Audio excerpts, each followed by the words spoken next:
em 2 de setembro de 2022, reduz de 25 para 21 anos de idade mínima aí para realizar a esterilização voluntária em homens e mulheres com capacidade civil plena. E olha, o problema é que muitos homens se recusam a se submeterem ao procedimento, porque imaginam que possa provocar distúrbios de ereção.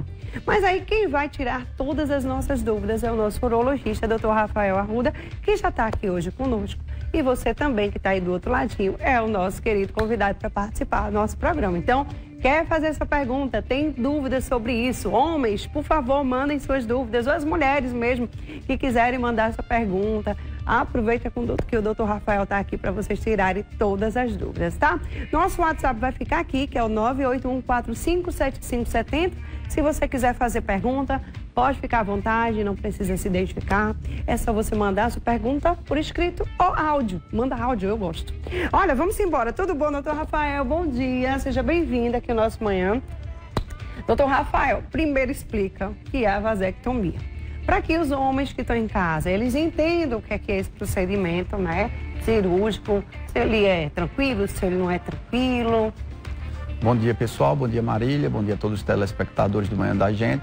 Então, vamos falar um pouquinho, né, da vasectomia. A vasectomia é um procedimento super simples, super seguro, super prático. Então, é uma contracepção masculina definitiva, né, que, como você falou, bem disse, ela pode ser reversível, sim. Então, assim, se o casal pensa em algum planejamento cirúrgico, eu acho que o ideal seria a vasectomia no homem. Isso que é uma cirurgia muito rápida, muito segura. Muitas vezes dá para fazer até mesmo com anestesia local, tá? Em hospitais dias. Às vezes dá para fazer em consultório que estejam habilitados a fazer procedimentos cirúrgicos. Rápida, vai demorar em torno de 20 a 30 minutos. O paciente vai embora no mesmo dia, tá? Às vezes faz uma sedação. É como se for fazer uma endoscopia. Vai lá, faz o procedimento, é uma coisa rápida, simples, faz todo o preparo pré-operatório de maneira adequada e o paciente sai satisfeito na grande maioria das vezes. Maravilha, olha aí, minha gente. Agora, muitos têm medo porque, se eu me submeter a esse tipo de procedimento, eu vou ter algum problema na minha ereção? Eu logo perguntando que eu sou bem direta e muita gente, essa apresentadora é doida, ela pergunta tudo. Eu pergunto mesmo, viu, minha gente? Mas e aí, doutor, tem esse problema? Muita gente já chega no consultório, eu acho que já perguntando isso, né? Não, a maioria... Mas, doutor, e se o negócio não funcionar mais, doutor? E aí? Que exato, a grande maioria dos homens, o grande medo é relacionado à disfunção erétil, à ereção. Então, muita gente vai perguntar, existem muitos mitos, né? Sim. Alguém escutou de alguém já tem problema de ereção, aí faz a vasectomia e acha que foi a vasectomia que deu a disfunção erétil. Mas a vasectomia não tem correlação nenhuma com a ereção. A vasectomia, a gente apenas vai interromper o fluxo de espermatozoides. É um canalzinho que chama-se deferente, que a gente faz uma pequena incisãozinha na pele, discreta, com anestesia local e com sedação, e esse paciente vai interromper o fluxo de espermatozoides. É como pegar uma ponte e interromper a passagem de um lado para o outro. Não vai haver mais a passagem do espermatozoide. Não mexe com a ereção. A parte peniana, a parte neurológica do pênis, dos nervos periféricos, da vascularização peniana, nada interferir em relação à vasectomia. Vasectomia é apenas cortar o ducto deferente, amarrar os dois lados e interromper a passagem de espermatozoides. Então, ele vai ejacular, porque o líquido espermático vem da vesícula prostática, da próstata, então ele não vai ter redução do ejaculado, que vai ser uma coisa significativa. Ele vai ter ereção normal, apenas não vai ter passagem de espermatozoides, tá? Então, é 100% seguro? Assim, a cirurgia é segura, agora tem que ser avaliada. É um procedimento cirúrgico, né? Então tem que fazer exames pré-operatórios, tem que ser avaliado por um profissional médico, por um urologista. Então, assim, é um procedimento cirúrgico. Seguro é porque é uma cirurgia de menor porte. Mas, assim, pacientes que tenham comorbidades, tem que fazer exames pré-operatórios. Então, como se faz uma cirurgia, a gente pede com cautela também, tá? Agora sim, como que a mulher vai ter certeza que ela não vai engravidar de jeito nenhum? Tem um teste? Tem. Isso fazer, né? Isso é importantíssimo. Muitos pacientes, eles fazem a vasectomia e acham que no outro dia já podem ter uma vida sexual sem métodos contraceptivos e sem riscos de gestação. Isso não ocorre. Até os primeiros, em média, nos primeiros 90 dias ou nas primeiras 20 a 30 ejaculações, o homem ainda pode ejacular espermatozoides. Aqueles espermatozoides que ficaram retidos, que ficaram no canal. Enfim, esses espermatozoides ainda podem levar à gestação. Então, o que é que a gente preconiza para esses pacientes. Ele tem que ter uma conversa, né? Olha, você tem que fazer os exames após, não vai achar que depois de fazer a cirurgia já está apto a ter relação desprotegida, até porque também vasectomia não impede as doenças sexualmente transmissíveis. Então tem que ter um certo cuidado em relação a isso. Então o que é que a gente recomenda? Após 20 a 30 ejaculações, ou no meu caso eu peço após 3 meses, um espermograma. Que é o espermograma é o exame que dá para ver se tem espermatozoide naquele ejaculado. Se o homem ejacula e tem espermatozoide lá naquele ejaculado. Se ele ejacular e não tiver mais espermatozoides, que a gente chama de azospermia, aí esse paciente já estaria apto a ter relações de forma desprotegida com a sua parceira. Mais ou menos quanto tempo? Uns 3 meses, em média. Então, 90 dias. Antes tem que se prevenir. Antes é bom se prevenir. Né? Mesmo que existam mínimas chances, mas existe alguma chance. Então, o que ocorre muitas vezes é o paciente em que a cirurgia talvez não tenha sido muito bem sucedida, ou que ele está fora do prazo e ainda consegue engravidar a mulher. Ou então aqueles pacientes que fazem a cirurgia e somem. Não aparece, não faz retorno. Não entendeu? Vai nem saber não né? sabe. Aí depois de um ano engravida a mulher, porque a cirurgia realmente não foi aquele sucesso que ele esperava. Exatamente. Existe uma contraindicação, alguém que não pode fazer? Existe pela lei, né? Pela lei, os menores de 21 anos que não tenha filho, não pode fazer. A lei mudou. A lei mudou agora em março e deixou mais flexível o planejamento familiar. Então, antigamente a gente tinha uma média de 25 anos ou mais, ou pessoas que já tenham 2 filhos, que já podiam fazer a esterilização voluntária, tá? Então, hoje a lei diminuiu a idade e retirou a assinatura do cônjuge, a autorização da parceira, ou do parceiro, se for o caso da laqueadura feminina. Então, o que a gente vê hoje é que a lei abaixo de 21 anos não é apto a fazer a vasectomia, mas os pacientes acima de 21 anos ou abaixo de 21 que já têm 2 filhos. Então, pacientes que já tenham 20, 19 anos e que tenham 2 filhos. Tem gente novo, né? Que engravida com 16, 15, 16. Nossa amiga ali já teve bebê. A tua mulher já teve bebê? Já? Meu sobrinho ali, ó. Não, ainda não? Tu tem quantos anos, Gabriel, você tem? Diga aí. 18, né, Gabriel? Tá vendo? Cuidado, 18 anos. Exato. Que poder fazer o quê, rapaz? Fique quieto. Já quer fazer uma vasectomia? Tu só tem um menino, não é só um? Um não pode. Aí tu não quer ter 2, 3, não é? Tu é novinho ainda, 18 anos, minha gente. Meu Deus do céu. Olha, eu nem me vejo vó. Eu não me vejo vó, não. Meu menino que se cuide, ele não tem cuidado, não. Mas, enfim, 18 anos, já queria fazer. Aí não dá. Perguntando aqui, será que eu já posso fazer? Abaixo nem de teve 21, um menino ainda. Com 2 filhos, abaixo de 21 anos, aí você já está respaldado por lei para realizar o procedimento. E acima de 21 anos, mesmo sem filhos. Aí é um caso que tem que se discutir. Então, viu, Gabriel, você vai ter que ter outro menino ainda, viu? Tudo certo. É um procedimento indolor? Como é que é? Quanto tempo leva essa recuperação? Dói, não dói? O pós, como é que ele é? O pós-operatório é um pouco desconfortável, né? É um procedimento cirúrgico, tem um pequeno corte no testículo, é uma área muito sensível, o testículo é uma área muito sensível no homem, né? Quando o homem leva uma bolada, vai sentir aquela dor, aquele incômodo. Então, como é uma área muito sensível, a gente recomenda de 3 a 5 dias, com certo repouso, colocação de gelo, compressa de gelo no local, tomar anti-inflamatório, analgésico, em alguns casos algum antibiótico também pode ajudar se tiver alguma suspeita de alguma infecção. Mas assim, é um procedimento geralmente muito tranquilo, tá? É seguro, na maioria das vezes é muito seguro. E, enfim, é totalmente recomendável e factível nos homens que desejam um planejamento familiar. Como é uma forma cirúrgica, é uma forma que tem uma alta taxa de sucesso, a chance de você engravidar após uma vasectomia chega a ser menos de 0,01%. Então, assim, é muito bom o método contraceptivo. Né? Ok, vamos lá, gente, vamos colocar aqui mais uma... mais uma não, a primeira, né, pergunta, porque eu já fiz quase todas as perguntas que o povo estava perguntando ali. Bom dia, meu esposo tem medo de fazer porque ele acha que não vai conseguir mais gozar. Vamos falar a palavra certa. Fica mais fácil ou mais difícil mesmo? Fica normal? Como você falou, acho que fica normal, a ejaculação não é normal? Não muda absolutamente nada. O orgasmo é uma coisa sensorial, né? Aí você vai ter orgasmo, ejaculação. Vai ser uma ejaculação independe normal, de ter vasectomia ou não. Os bichinhos não vão entrar, não. Só não vai ter espermatozoide, mas o líquido seminal, o esperma em si... Vai sentir a sensação vai sentir normal, vai sentir o prazer, vai sentir o gozo, vai ter esperma, só não tem espermatozoide naquele líquido espermático. Se você pegar o líquido, você não vai achar mais espermatozoide. Já coloca mais uma pergunta? Tem pergunta que só já, né? Mas olha, se o homem não... Digamos que o homem não tem filhos, ele não quer de jeito nenhum ter filhos. E aí, ele não pode fazer essa porque é o seguinte, sabe qual é o problema? Eu não quero ter filho. Se tiver se tiver mais de 21 anos, hoje já teria apto, né? Mas assim, aí é uma coisa que tem que se conversar. Como é que uma pessoa, um garoto de 21 anos, vai ter uma decisão definitiva, né? Que é uma coisa muito mutável, né? Nossos pensamentos hoje, daqui a 2, 3, 4 anos, eles podem ser completamente diferentes do que a gente pensava 3 anos atrás. É verdade. Então, a gente nunca espera ter um novo relacionamento, uma pessoa que você queira criar uma prole, ter uma descendência, ter uma família. Mas não pode reverter então, depois? Não pode, mas a reversão de vasectomia é uma cirurgia muito mais difícil, mais complicada, infactíveis de não dar certo. E depende do tempo de vasectomia. O ideal, se você quer fazer a reversão, é que você faça nos primeiros 5 a 10 anos, pós-vasectomia. Porque a chance de você conseguir recuperar espermatozoides é muito maior. A patência do ducto... E jovem ainda, né? E jovem, tem uma certa idade que também que aí não muda a parte hormonal do homem. A partir de alguma idade, a parte hormonal do homem muda, a produção do próprio testículo de espermatozoide muda. Então não seria só a passagem. Porque a vasectomia a gente interrompe passagem de espermatozoides. A produção de espermatozoides ela é testicular.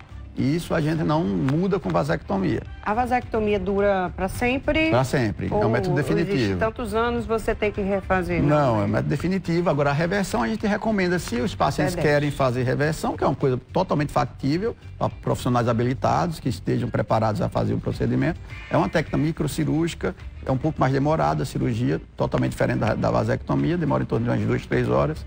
É feito com anestesia um pouco mais maior, mas também vai embora no mesmo dia. Dá tudo certo. Dá para fazer bem tranquilo também. Mas é bom bem se pensar. Uma pessoa que não tem filho, a gente recomenda ter um planejamento multidisciplinar, conversar com o psicólogo, com assistente social, essas coisas, para ele ter essa plena certeza que é isso que ele quer. O casal em si, porque é uma pessoa muito jovem, às vezes com 21, 22 anos, não tem filho ainda, daqui a 10 anos vai estar com 30 anos e sem filho e talvez com a cabeça totalmente diferente daquele que ele tinha há 10 anos atrás, com 20 anos. Então, assim, é bom conversar, ter essa avaliação. Nós mulheres temos a menopausa, então a gente já para ali, já o negócio não tem problema, não tem nem perigo. Eu acho. Olhe lá. Até que a ciência prova o contrário. Bom, e os homens que têm andropausa? E aí, eles também? Não, os homens também de engravidar a mulher? Os homens ele têm uma vida sexual e uma vida fértil mais longa do que as mulheres. Certo. A gente nota uma redução na fertilidade masculina com o passar dos anos. Um pouco maior do que das mulheres. Em torno da parte de 55, 60 anos, o homem já vai ter alterações em relação à fertilidade. Porém, com mais chances do que as mulheres de engravidar. A andropausa modifica muito na questão física do homem. Só mais a parte hormonal não, mas também modifica a questão fértil. Mas a gente vê que ela é um pouco mais tardia do que das mulheres. Então, homens mais velhos conseguem engravidar mulheres mais jovens. Eu já vi, viu, um senhorzinho aí. Engravida. Engravidando as meninas. Eu já vi, viu? Então, cuidado. Bora lá, viu? Vamos embora. Coloca aqui mais uma pergunta, Jair. Bom dia, sou transplantado, renal, tomo imunossupressor e eu posso fazer? Ele pode fazer, essa pessoa? Pode. Qualquer pessoa é apta a fazer o procedimento de vasectomia. Ele tem que ver apenas nesse caso específico se ele tem condições físicas e clínicas de fazer o procedimento cirúrgico. Meio fraquinho, exato. Aí faz o risco cirúrgico, é avaliado por um cardiologista, o cardiologista avalia o risco, conversa com o paciente. É uma cirurgia, mesmo sendo uma cirurgia de pequeno porte, pode ter algumas complicações. Então, assim, pacientes que são imunossuprimidos, pacientes que têm alguma complicação cardíaca grave. Então, assim, se ele tiver condições clínicas, que naquele momento ele está apto, está bem de saúde, está bem recuperado, daria para fazer de forma tranquila. Agora, com certos cuidados, fazer riscos cirúrgicos, exames pré-operatórios. Então, todos estão aptos. Estabelecendo os critérios de lei, todos os pacientes estão aptos de acordo com as condições clínicas de cada um. Uma pessoa que tem diabetes, uma pessoa que tem problemas cardíacos. AVC, sequela de AVC. Pode fazer? Pode. É tranquilo? Não teria problema nenhum, não. Agora, sim, tem que fazer os cuidados, exames pré-operatórios, avaliação cardiológica, risco cirúrgico. Então, assim, nossos cuidados para fazer uma cirurgia mais segura possível. Hoje a gente tenta fazer cirurgias de uma maneira muito mais segura, né? Então a gente pede avaliação multidisciplinar de colegas cardiologistas, né? Faz um preparo adequado. Então a gente tenta fazer tudo com a segurança do paciente. Maravilha. Bora lá. Tem mais uma pergunta? Coloca mais uma pergunta aqui. Estou de férias aqui na Paraíba e meu esposo vai fazer uma consulta amanhã, mas estão exigindo a minha presença. Mas na Lei 14.443/2022, que dispensa o consentimento do cônjuge para autorizar a laqueadura em mulheres e vasectomia em homens, já está em vigor? Já. E aí, já tá? Já está em vigor. A mulher não precisa ir na consulta para pedir... Não precisa? Não precisa de autorizar, nem dizer, ó, tá autorizado. Não precisa mais. O que a gente recomenda, o que ainda está em vigor pela lei, isso não mudou, é o intervalo mínimo do desejo da pessoa buscar a contracepção e a realização do procedimento cirúrgico. Isso a lei não mudou. Então, o intervalo mínimo são 60 dias entre o prazo em que o paciente procura o médico habilitado para fazer o procedimento e realizar o procedimento. E nesse prazo, a lei exige que eles tenham alguma avaliação psicológica, multidisciplinar, em que ele seja orientado que existem outros métodos contraceptivos, não cirúrgicos, não definitivos, que eles possam também utilizar, entendeu? Talvez até para mudar a ideia do paciente, enfim. Mas esse intervalo mínimo de 60 dias, isso não modificou por lei. O que a gente modificou por lei foi a idade mínima de realização do procedimento e a autorização da parceira, tá? Termo de consentimento, avaliação multidisciplinar, isso, e o intervalo ainda está escrito na lei. Ok, tá bom? Tem mais perguntas aí já. Agora, é engraçado, ela falou que estava de férias, foi? Deu nada, ela vai fazer... Veio pra cá pra fazer exame, vai brincar, vai curtir, vai passear. Não, doutor, já viu, né? Mas vamos lá, tem de tudo. Vamos embora. Mais uma pergunta, Jair.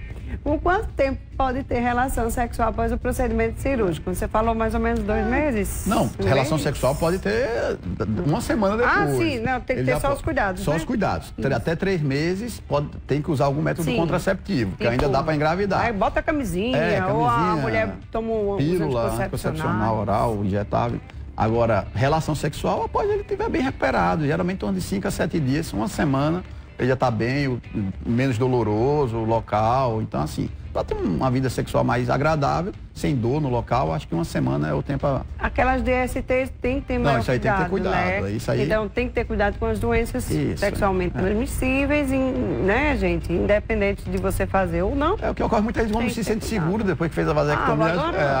Vou fazer com todo mundo, vou sair exato, isso não existe. E aí acaba, né? Isso aí termina pior. Não faz menino, mas pega doenças, viu? Não é não, doutor? Pega. Muito bom, gente. Eu acho que eu já conversei demais, né? Já perguntei tudo.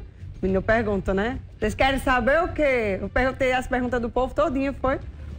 Teve um monte de coisa que eu perguntei, o pessoal já estava perguntando, tá, tu acabou de falar, o médico já respondeu. É porque eu adivinho, é porque é o seguinte, eu já penso no que o povo de casa quer perguntar, porque tem gente que tem vergonha de perguntar, né, doutor? É verdade. Eu não tenho vergonha, não, eu sou desvergonhada mesmo. Eu sou sem vergonha, eu pergunto mesmo, viu? Eu cheguei em casa no dia que o outro urologista veio aqui, a gente conversou sobre o quê? Foi sobre o que mesmo, Jair? Vida sexual ativa, foi outras coisas, né? E aí eu perguntei um monte de coisa. Eu cheguei em casa, minha sogra, minha filha, você perguntou aquilo? Eu digo, gente, tem que perguntar, não? O povo de casa às vezes quer saber, né? Então a gente tem que perguntar mesmo, né, doutor? Verdade. Chega no consultório, o povo não chega e pergunta? Não, lógico, não é verdade? Que é um consultório também, então a gente tem que perguntar, minha gente, pra gente saber tudo certinho, vocês tirarem as dúvidas de vocês. Tem gente que fica com raiva, porque queria saber mais coisa e tem medo de perguntar. Tem gente que fica com vergonha, enfim, não fica com vergonha não. Chega no médico, pergunta e tudo. Leve seu filho também logo cedo, né? Para também saber as coisas. Como é que a gente sabe que os filhos, eles são férteis ou inférteis? Em quanto tempo, em quantos anos a gente já leva para fazer um preventivo, mais ou menos? Tipo, um exame de prevenção. Até para saber, porque vai que o menino lá na frente, né, já fica adulto e não pode ter filhos. Gente, olha a frustração. Então, e aí, doutor, com quantos anos a gente leva o urologista para fazer um exame para saber se é quando o adolescente, o adulto jovem começa a ter uma vida sexual, a infertilidade é considerada a partir de 1 ano de tentativa de vida sexual sem método contraceptivo e o casal não consegue engravidar. Certo. Então, nesses casos, todos devem ser investigados. Tanto o homem quanto a mulher. Na adolescência, no início da adolescência, a gente já pede para a criança ir ao urologista para examinar o testículo, ver se não tem nenhuma alteração testicular, ver se eles estão bem posicionados. Então, o pediatra já consegue fazer isso na primeira infância e após o início da adolescência, 11, 12, 13 anos, o ideal já seria procurar o urologista. O exame do espermograma, a gente pede um pouco mais para frente. 16, 18 anos, iniciou a vida sexual. Se tiver alguma alteração testicular, como uma varicocela importante, alguma coisa nesse sentido, a gente pode abreviar até uns 15, 16 anos, ele já tendo algum tipo de vida sexual ativa nessa questão. Mas em torno dessa média, no início da adolescência, já é bom procurar o urologista. Porque a gente já consegue identificar mesmo sem ter a confirmação através do exame, existem condições que levam à alteração da fertilidade. Certo. Testículo fora da bolsa, varicocele e outras patologias que podem iniciar na adolescência. Então é bom investigar, viu? Então você que é mãe de meninos, né, já leva os meninos aí na adolescência, já depois dos 16 para lá, acha que os meninos já estão brincando, então já cuida para levar no médico. Sabe para quê? Para poder lá na frente, vai que o menino quer ter filhos lá na frente, né, quer casar e a mulher tem aquele sonho de ser mãe, enfim, minha gente. Serve para as meninas também, eu acho que deve ter algum teste para meninas, mulheres, né? Logo cedo também deve ter, né, doutor? Esse teste, não sei. Eu vou perguntar à doutora Rejane depois. Mas, enfim, é bom sempre investigar, né? Para que não haja uma frustração com tantas tentativas. E vai que sei lá, que não possa e tenha uma possibilidade de fazer um tratamento um pouco mais cedo, né, doutor? Sem dúvida, quanto mais cedo, melhor. Tudo certo. Obrigada, viu, por sua participação, doutor Rafael. Olha